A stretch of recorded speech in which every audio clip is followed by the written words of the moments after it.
Be here with everybody. Glad to see everyone this evening. We are in Genesis chapter 37. Last time we started this chapter and we were introduced to Joseph, who was 17 years old, favorite Jacob. And of course, we discussed how Jacob and Esau knew favoritism in their families growing up because of the favoritism that their father and mother showed toward each one of them. But besides the favoritism from his father, Joseph more favoritism toward him to the rest, and that's what we discussed last time. Okay, so this evening we'll be picking up in Genesis chapter 37. We'll be starting at verse 12. And Reverend Brooks, sir, would you please pray over our Father in heaven? And Israel said unto Joseph, Do not thy brethren feed the flock in Shechem? Come, and I will send thee unto them. And he said to him, Here am I. And he said to him, Go, I pray thee, see whether it be well with the brethren, and well with the flocks, and bring me. Now, presumably Benjamin was not with them. Benjamin was younger than Joseph. Have you seen these 10 guys that are all brothers out here feeding these flocks and leading them around? And he started asking around, and he found a man who said, Yes, I did see them, and they're not here anymore. They went down. We'll see what becomes of his dreams. Joseph's got these big plans. He thinks he's a hot shot. Well, let's see how all of this plays out if he's dead. That's what they were talking about. Killing their own brother because they hated him. Just in the past about how that people who are mad at God can't take their anger out on God, and so they'll take their anger out on God's people. People who hate God can't take their hatred out on God, so they'll take their hatred out on God's people. Okay? But we glorify God in whatever purpose that He has in our lives. It's not for us to strive to get a position or prominence among one another. It's for us to glorify God in all that we do. In all that we do. But Joseph's brothers didn't want to serve God in their own lives. They wanted to tear Joseph down for serving God. They wanted to tear Joseph down. Even the disciples of Jesus, when we think about Peter and John, they're in the book of Acts, the prayer meeting. And as they were entering into the temple, there was a lame man begging there at the steps. And so they said to him, Look on us. And what do you do when somebody says, Look at me? You look at them. The Bible says, Peter said to him, Look on us. And the man looked at him. And he said, Silver and gold have I none. Hand from Peter's pocket. And so he said, I'm just going to take his hand and let God do the work for me. So that man got up, he was healed, he walked and leaped and went into the temple with them, rejoicing and praising God. And what happened to Peter and John? Everybody started rejoicing with them. No! They were arrested. And they were saying, hey, we can do this, we can kill him, we can do that. And one of them, a man named Gamaliel, who was a very prominent Pharisee, one who was very learned in the scriptures of the Old Testament, one whom Paul would later say, I came up with men, it will come to naught. Nothing's going to happen with the works of men. He said, but if it be of God, you cannot overthrow it, lest haply you be found even to fight against God. That was Gamaliel's word. Now, Gamaliel wasn't serving God. He was one of those who was losing his position because he didn't want to serve God himself. It doesn't matter if, like Joseph, there's conspiracies to kill us, if God has a purpose to pass. And those who would fight against us are fighting against God. That's right. Okay? Genesis 37, verse 21.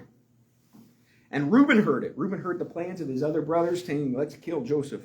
Reuben heard it. He was the oldest. And he delivered him out of their hand. His advice to his brothers was, don't kill him. Just throw him in that pit over there, and he'll die anyway. But his plan was, after the brothers had all gone off and continued on their own way, he was going to go rescue Joseph and take him back home. But what he told his brothers was, hey, let's not just kill him.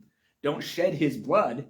You want him dead, just throw him in that pit of him. And he thought, hey, wait a second. If they're going to all, they could just as easily pile up on me. Or maybe he just feared their ridicule, saying, why are you sticking up for Joseph? Ha ha ha ha ha. Are you daddy's favorite? No, you're just daddy's second favorite. Who knows what they could have said to him. But either way, you see him honoring God in all that he does. Righteousness through all the trials that he faces. You see him giving glory to God every opportunity he gets. And even when things go down as far as the circumstances and comfort of life, Joseph never gets down about it. He just trusts in God. Exalts him again. And eventually God exalts him to a position that nobody can take him down from. Okay? That's coming up in Joseph's life. Okay, but we still see in chapter 37 that his own brothers are against him. Verse 23, ways that people treat people. And seemingly completely insensitive and unsympathetic to the hardships that a person faces. That's the way his brothers were. Let's just leave him in there to die. Maybe Joseph was crying out to them saying, hey, help me out. The prophet is, we slay our brother and conceal his blood. Come and let us sell him to the Ishmaelites, and let not our hand be upon him, for he is our brother and our flesh. And his brethren were contented. And then there passed by Midianites. What good is it going to be to us? We're still going to tell Dad that he's dead. Why don't we sell him and at least get some money? And that's what they did. Now the Ishmaelites that it talks about here, they were the descendants, of course, of Ishmael. Ishmael was Abraham's son. Okay. So the Ishmaelites were second cousins to they'll be the ones responsible for whatever happens to him.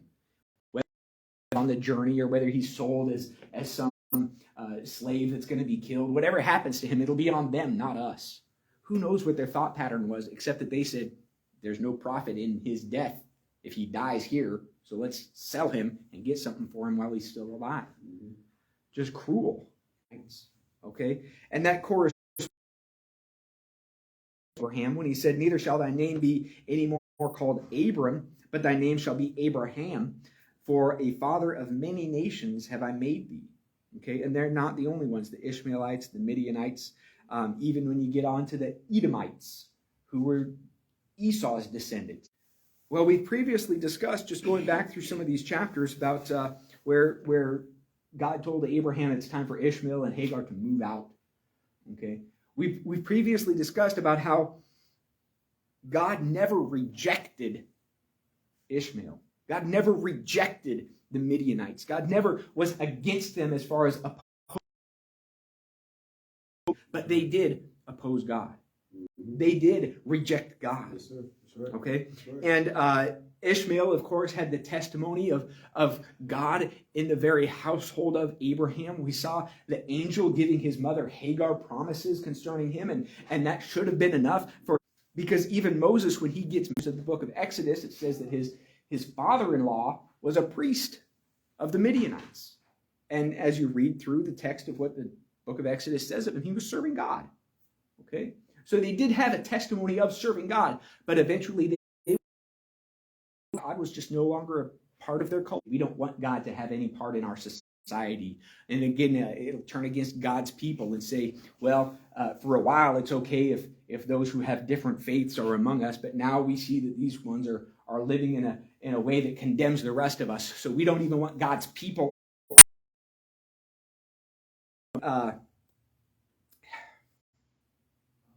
I forget the guy's name, but he was a Gittite. He was the same man, or he was a Philistine from the same city as Goliath of Gath, but he was one of David's greatest figures in the military, and he came following God. But he says, if you want a part of me, you can have all you want. Come, saith the Lord, touch not the unclean thing, and I will receive you. That's his promise. Okay, so the Ishmaelites, the Midianites, Though there may have been, even by this point, some of them serving God, some of them knowing God in different places, wherever their cities may have been. Doesn't mean, what am I going to do? Reuben found out and he was mad at his brothers, but he didn't do anything to make it right. He was mad at them. He had a plan. He was going to rescue Joseph, but now Joseph's been sold off. They say, here's your share of the profit. 2 pieces to appreciate. Or somebody has an insight to God's character and says, wait a second, that's not right. Wait a second, this is going to displease God if we do that. Wait a second, as Gamaliel said, if we fight against them, we might as well be fighting against God. Just because somebody has some decent advice is coming from. You need to know the person that's giving you that advice. Amen. Now, we can all get into the Bible and look up a verse and say that person quoted the verse correctly. Mm-hmm. But when it comes to applying it in my life, right. I need to know that this person is living what they're telling. Men gather grapes of thorns or figs of thistles. Even so, every good tree bringeth forth good fruit, but a corrupt tree bringeth forth evil fruit. A good tree cannot bring forth evil fruit, neither can a corrupt tree bring forth people. But when it comes to the internet, and I do it myself, if I'm going to put a video out there that's not live streamed, I'm going to edit it to make sure that it looks good. And if somebody's putting out an internet video, they can edit it. Know who you're getting your spiritual influences from. Not, I've read this person's blog and I've seen their videos. Know the person. Know the person. I read a lot of books, but I don't know many authors. I read a book thing that he would have me to share with somebody else because I know this source. I know this source. And I want to know the source of my spiritual influences, just as the Bible tells us that we all ought to. So Gamaliel presents a level we appreciate, or they seem to have some kind of insight to God's character, does not mean that they are genuine in serving the Lord. Right. Chapter 37, verse 31.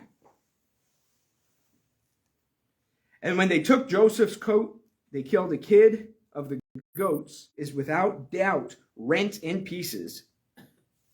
And Jacob rent his clothes and put sackcloth upon his loins and mourned for his son many days. Okay? Mourned for his son many days. And all his sons and all his daughters rose up to comfort him. But what they had done to Joseph and seeing their dad's grief, those who were in on the plot, it says that all of his sons and all of his daughters rose up to comfort him. They did nothing to actually comfort their dad.